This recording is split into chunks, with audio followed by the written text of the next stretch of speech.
ரோஹிணி இங்க வா.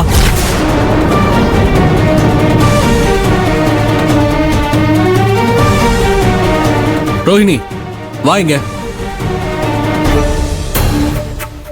எங்க போயிட்டு வர? வாட்டர் கேன் தானே போட்டுட்டு வரேன். நீ ஒரு பையன் கூட பேசிட்டு இருந்தியா?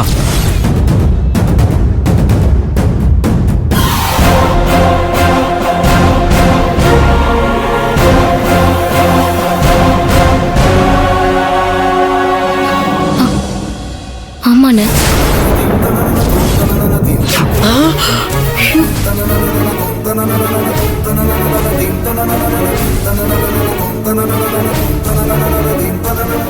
யார் அவன்? அது வந்துண்ணே, அவர் என் ஃப்ரெண்டோட அண்ணன். தண்ணி கேன் போட்டு வரப்போ வர வழியில அவரை பார்த்துட்டு வழி மறைச்சு அவர் வீட்டுக்கும் தண்ணி கேன் போட முடியுமான்னு கேட்டாரு.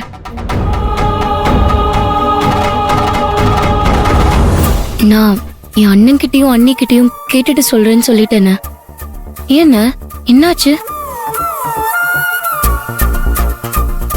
ஒண்ணுல ரோஹிணி. என்ன சொன்னீங்க?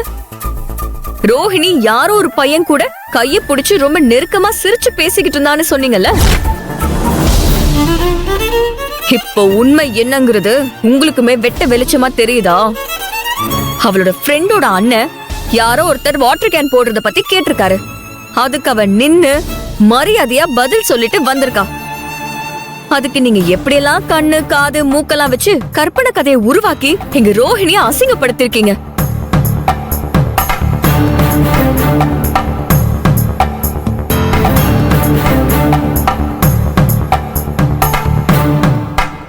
தப்புதான். நான் பார்த்த விஷயத்த சொன்னது தப்புதான். எல்லாரும் என்ன மன்னிச்சிங்க.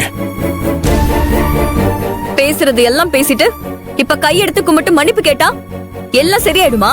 உங்க வார்த்தை உண்மைன்னு சொல்லி ரோஹிணியா அவங்க அண்ணனுங்க 2 பேரும் கோவத்துல ஏதாவது பண்ணிருந்தா என்ன ஆயிருக்கும்?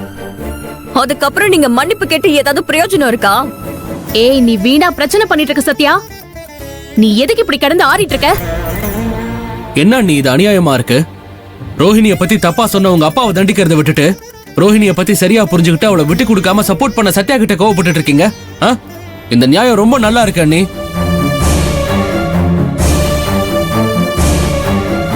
தயவு செஞ்சு என்ன எல்லாரும் மன்னிச்சிடுங்க. நான் வரண்டாமா. ரோஹிணி 2 ஸ்டவ் வச்சு தனித்தனியா சமைக்க ஆரம்பிச்சதுமே அவங்க தனி நாம தனின்னு ஆயிட்டோம்ல. அப்புறமும் எதுக்காக நீ அவங்களுக்காக தேவையில்லாம வாட்டர் கேன் வேலையெல்லாம் பார்த்து கொடுத்துட்டு இருக்க? இதுக்கப்புறம் நீ அதெல்லாம் பண்ணாத. நல்லது பண்ணி நீ எதுக்காக கெட்ட பேரை வாங்கிக்கிற? இனிமே அதெல்லாம் அவங்களே பாத்துப்பாங்க. சத்யா, என்ன சத்யா, நல்லவ மாதிரி பேசி இந்த குடும்பத்தை ஒண்ணு இல்லாம ஆக்கலான்னு பாக்குறியா? நான் இருக்கிற வரைக்கும் உன் திட்டம் பலிக்காது. அண்ணி, இந்த குடும்பத்தை ஒண்ணு இல்லாம ஆக்கணும்னு நினைக்கிறது சத்யா இல்ல, நீங்களும் அண்ணனும் தான். சத்யா சொன்னதுல எந்த தப்பும் இல்ல அண்ணி. எப்போ தனி ஸ்டவ் தனி சமையல்னு முடிவாயிடுச்சோ இனிமே நீங்க தனி நாங்க தனி தான். டேய், நீ என்னடா பேசுற? இங்க இருக்க எல்லாரையும் நானும் என் பொண்டாட்டி தானே பாத்துக்கிறோம். அவங்கள நாங்க பாத்துக்கிறப்போ அவங்க எதுக்காக உங்களுக்காக வேலை பார்க்கணும்? உங்களுக்கு தேவைன்னா நீங்களே போய் வாட்டர் கேன் போட்டுக்க வேண்டியதானே? டேய், என்னடா விட்ட ஓவரா பேசிட்டு இருக்க? அடிச்சு வாய உடைச்சிரும் பாத்துக்க. சும்மா நிறுத்துங்க. என் புருஷனா உங்களுக்கு எப்பவுமே இலக்காரம் தானே.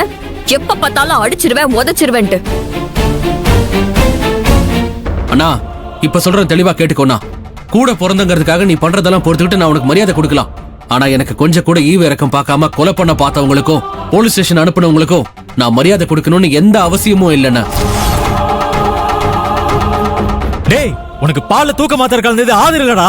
அதே மாதிரி கவரிங் செயினை வச்சு உன்னை போலீஸ் ஸ்டேஷன்ல மாட்டி விட்டது ஆதரவு இல்ல. இத புரிஞ்சுக்காம பேசிட்டு இருந்தேன்னா அவ்வளவுதான் பாத்துக்க. அண்ணா, நான் எல்லாம் தெரிஞ்சுதான் பேசிட்டு இருக்கேன். சும்மா நீ உன் பொண்டாட்டிக்கு ஓவரா சப்போர்ட் பண்ணிட்டு இருக்க. என்னடா சொன்ன? என்ன சொன்ன? நானும் பாத்துட்டு இருக்கேன். கொஞ்சம் இருங்கப்பா, சண்டை போடாதீங்கப்பா. 2 பேரும் சண்டை போடுறத தயவு செஞ்சு நிறுத்துங்கப்பா. இந்த குடும்பத்தை ஒண்ணு இல்லாத மாதிரி ஆக்கிடாதீங்கப்பா. ஏற்கனவே என் கூட பிறந்தவன் வீட்டு வாசல்ல நின்னு எவ்வளவு அசிங்கப்படுத்த முடியுமோ அவ்வளவு அசிங்கப்படுத்திட்டு போயிட்டான். அதுலயே நான் பாதி உசுரை விட்டுட்டா. இப்ப நீங்களும் தேவையில்லாம சண்டைய போட்டு என்ன ஒரே அடியா கொண்டு புதைச்சிடாதீங்கடா. தயவு செஞ்சு உங்களை கையெடுத்து கும்பிட்டு கேட்டுக்கிறேன்டா. விட்டுருங்கடா, விட்டுருங்க. தயவு செஞ்சு விட்டுருங்க. சரி, இனிமே எங்க வேலையை நாங்களே பாத்துக்கிறோம். எங்க விஷயத்துல யாரும் தலையிடாதீங்க, அவ்வளவுதான். ஆ போ